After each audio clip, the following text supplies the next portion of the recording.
then I'm going to make sure that the pressure's off of here. There's a, I guess a pressure handle here that raises the top roller up and down. So I want to make sure that that's up, obviously.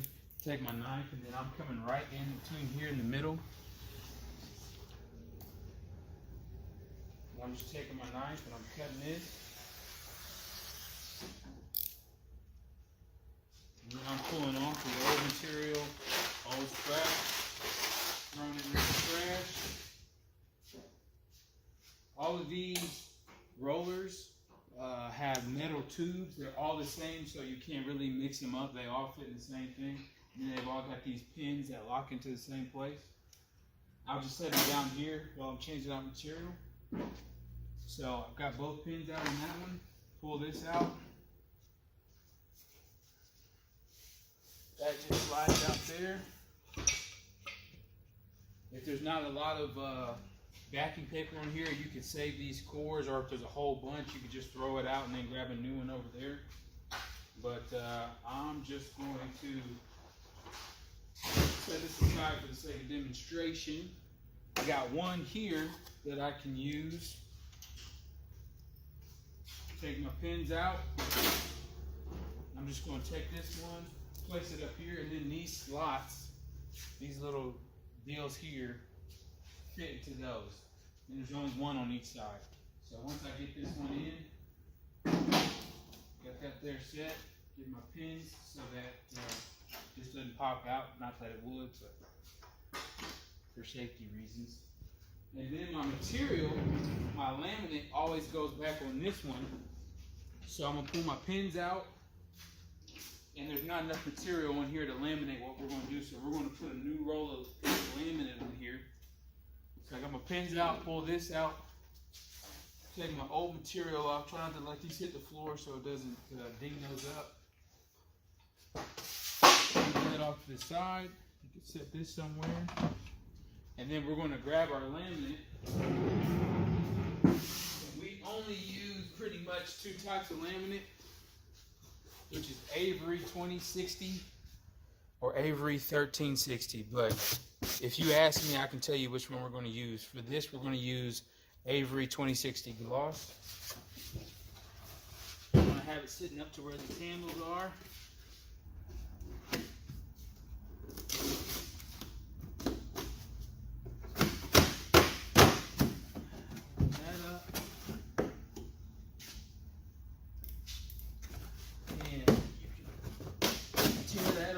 If you want to use your knife, that's fine. Pin that back.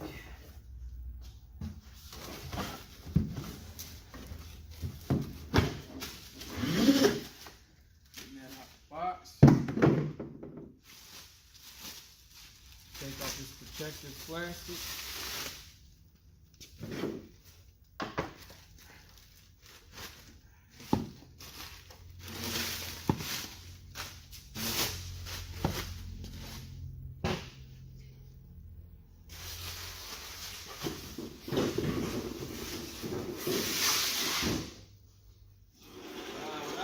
Just grab maybe one of these chairs or something to set the roll on.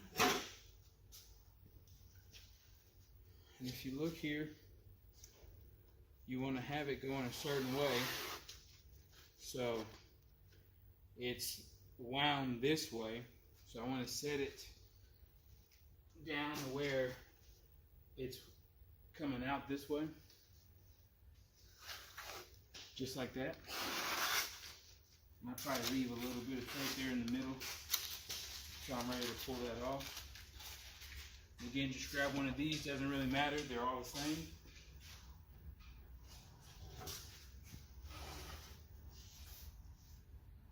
Try and see if we can get this probably about in the middle.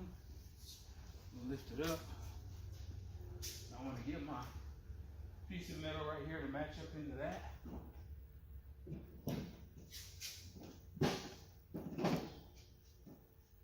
Got that.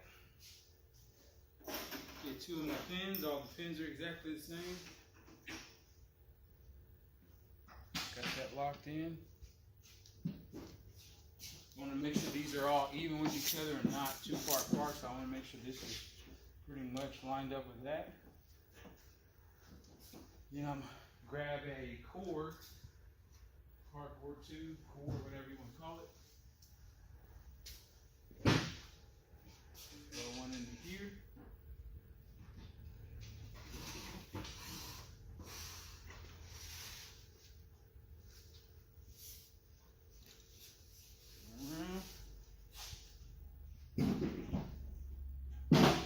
That's secure. So I got cardboard tube here, cardboard tube here, new material there.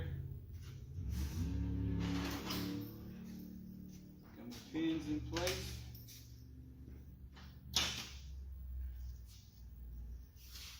That looks about even. So now I'm going to come around to the front and take off my piece. And I always want it to be always coming under and not over. So this is coming under. This is lining up with that pretty good. It's not too far off to the side. So I'll bring that out to about there. Get a piece of maybe 5-inch tape. If you want to do 2 pieces just to make sure it's secure, that's fine.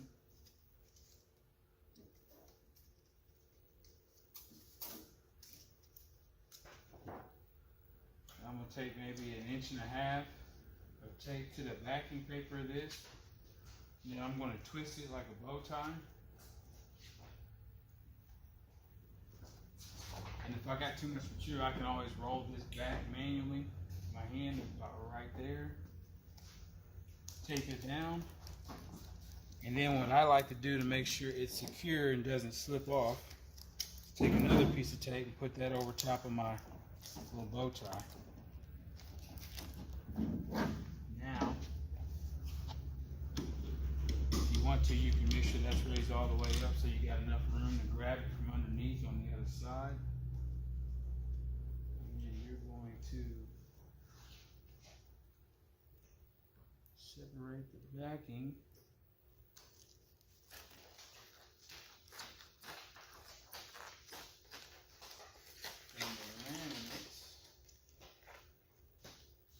Need to, you can hold your hand there just to make sure it doesn't pull the tape off.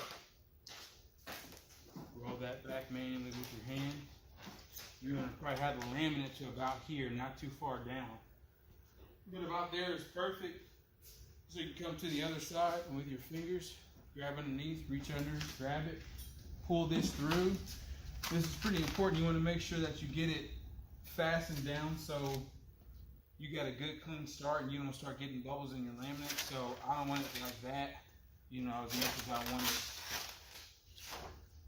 nice and smooth. So if you want to start here in the middle to tack it down, if you need to lift it up, take your finger, make sure that's nice and smooth.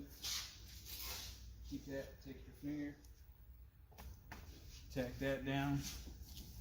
So this is nice and smooth. And the rule of thumb is if it looks like glass, you won't get any bubbles. If it's nice and smooth, you won't get any bubbles. Same thing on this side in the front. If I got a bunch of wrinkles in my laminate, then I'm probably going to get bubbles. But if it's nice and smooth like this, then I won't get bubbles. So now we've got this set up and we can get our material.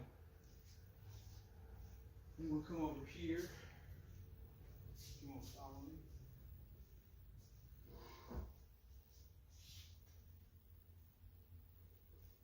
I'm going to push the down button on this D-pad here so I can get a little bit of extra room.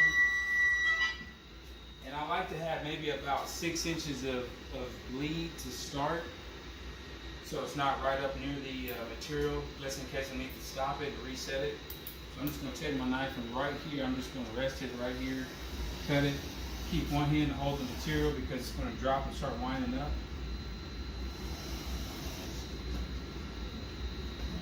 Close the cover. Let this come down. This is an automatic take-up reel, and when it gets close to that, you just flip that to off.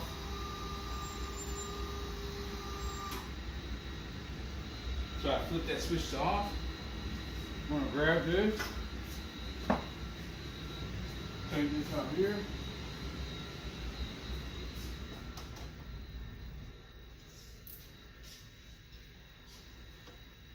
to get this off,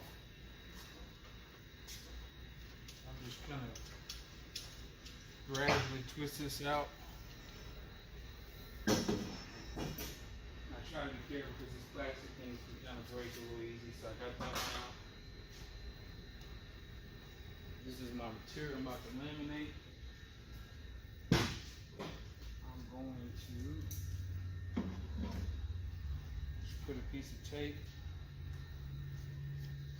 keep that there. And what I would recommend just to start off until you get comfortable is to use a scrap piece to get started. So what I'm going to do is, over here we usually keep some scrap pieces. So for example, this is a good size scrap piece. I want to take this and just line it up and get somewhere in the ballpark. I don't want to be over here or over here, just somewhere. If you're hanging over a 1/4 inch or 1/8 inch, not that big a deal. So I'm just going to take that. And then I want to feed this to the point where this isn't sticking up and able to stick to that. I want this completely flat. And then with one hand, I'm going to hold that there just with like 2 fingers. And then with this hand, I'm just going to lower the pressure roller. And you want to lower it and keep turning it until it feels snug. You don't want it so snug that you can't get it off, but you want it, pretty snug for the most part. Right here is your speed at how fast it's going to laminate it. 10 is really fast, 0 is it won't move at all. I recommend you probably stay around the 2 to 3 range just to start off. That way, if you see any kind of dirt or dust, you have time to wipe it off. If it's moving too fast at 10, it's going to move too fast and you'll screw it up. So I've got that at about 2. Then I'm going to come around here on the other side. Right down here, I got some of my material just kind of hanging down. All I'm going to do is, it's a scrap piece, so it's not a big deal. I'm just going to, with my finger, tack it up.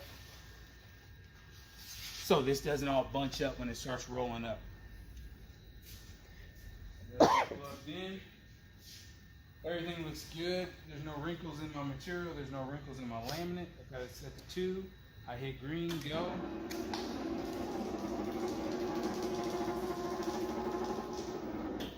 And I'm going to hit stop. I want to have maybe about 1 inch of material hanging off. So obviously I got 1 inch down there and 2 inches down there. The piece wasn't cut very level. So I'm just going to grab my scissors.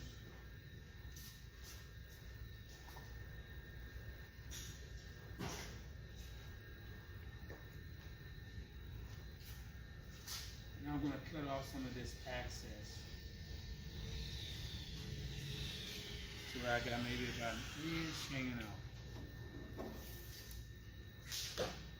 Alright, so that looks good. I'm probably going to do just a little bit more. Right there's good.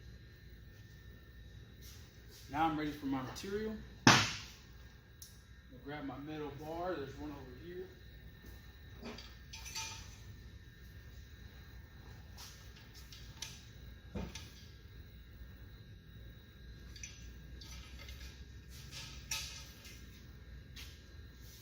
Slide that down into the tube.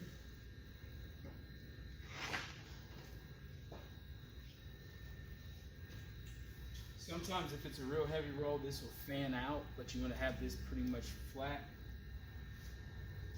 And slide this in here, like that. If I need to, sometimes you'll see your material do that right there. You don't want that, so if you need to kind of get it right back in the middle, you can. Throw your pins in there.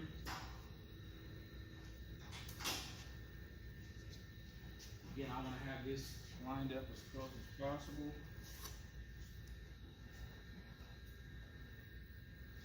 Probably get maybe about 3 pieces of tape that are anywhere from 1 inch to 2 inches wide.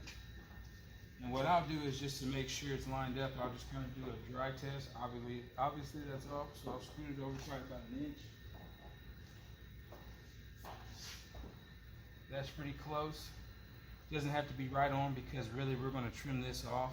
So if it's off a little bit, it's not that big a deal. So You always want to make sure that you're going underneath the previous piece of vinyl and not over top, because then it could curl backwards and cause a bunch of bubbles and issues. So I'm going underneath. I'm probably going to get it maybe a ½ inch to an inch underneath that piece. I'm going to hold it down in the middle. Just turn this back a little bit to take any slack out of it. Get a piece of vinyl here in the middle.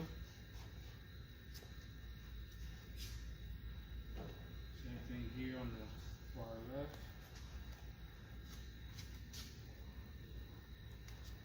And the far right. Now, you can just start going and let it go and walk away if you want. But what can happen is if you get a bunch of dust and debris and you don't see it, you're not there wiping it down, that ends up in the rack. Which means we might have to reprint a panel, which has happened several times because some people laminate stuff and just walk away, which I'm not sure why they do that. But I digress. Still got it set to 2. Push green to go. Now right before the print, everything still looks good. This is nice and smooth. This is nice and smooth. If this backing ever starts to come down, what you can do is stop it and manually roll that back. And if you want to, you can look at the back side. The back side looks nice and good, but chances are if these two are good, it's going to come out good. So hit green to go. If your hand or anything ever gets here, there's like some safety garage door type mechanism where it'll stop. There's a red beam. So, but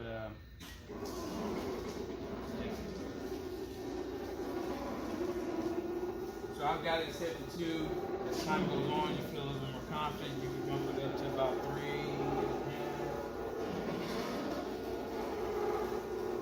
There's a piece of dust right there. There's some there.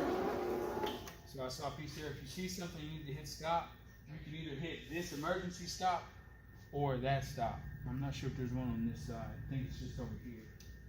Yeah, so if you're too far away to hit that stop, you can hit this one. But if you hit that one and you hit green, it's not going to go until you turn and release that. I never really use that. I just stay here and operate between these two. So, green, go. I'm just kind of keeping an eye out for any dust, debris that may have fallen while it's printing. I don't want to get too close because then it could possibly suck up that paper towel. And you always want to keep an eye on your laminate. I mean, obviously we're okay because that's a brand new roll, but if you're using an older piece of laminate that's a smaller roll, make sure you got enough to cover what's on the vinyl so you don't run out of laminate in the middle of your vinyl.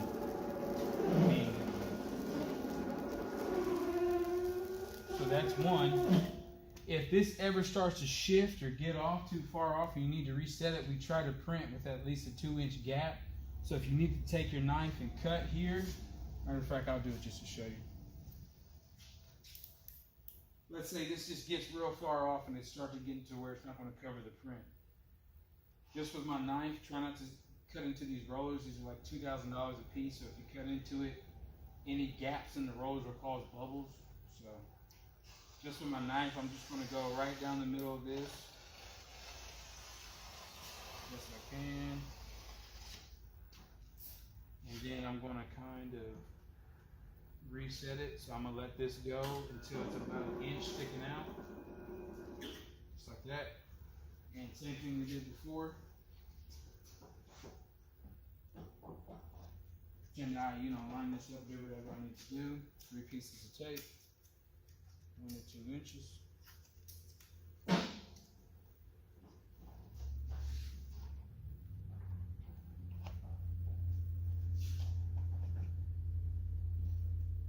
There. If some of your tape ends up on top of the label, I don't care, as long as it doesn't end up on the print.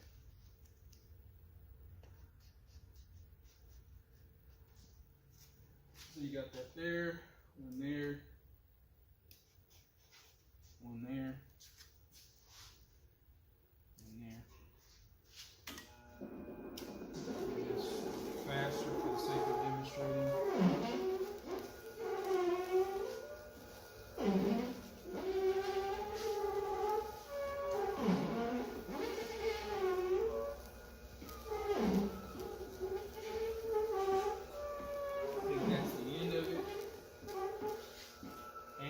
once you're clear on the other side, you can stop it.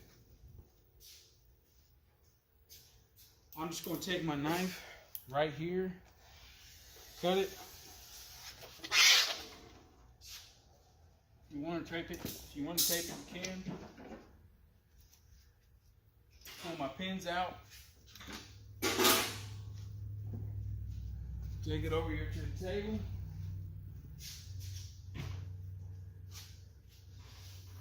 Pull that out. That is ready to be trimmed.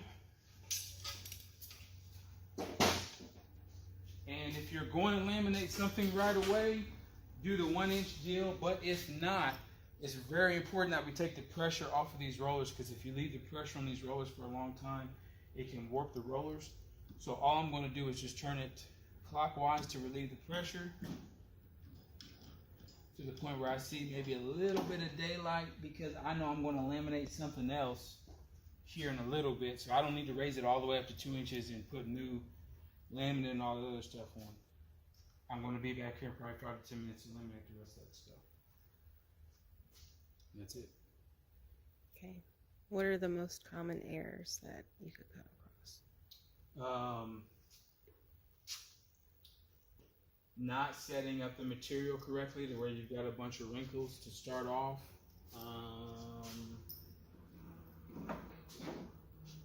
Having it go too fast through the laminator for whatever reason and not slowing it down.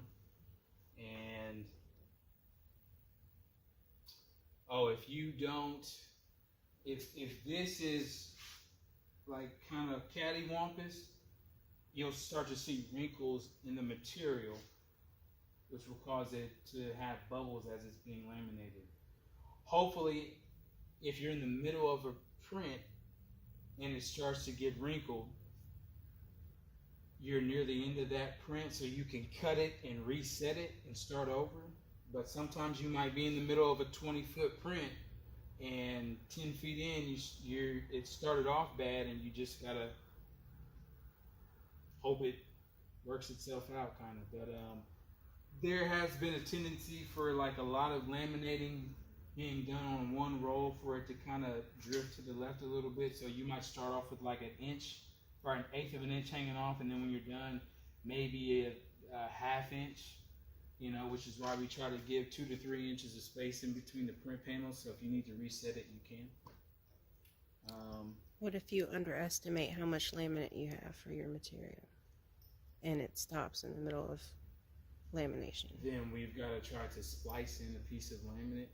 It hasn't happened a lot, but the best way to avoid that is, the rule of thumb is, if the thickness of your roll is close to the thickness of your laminate, you should be okay.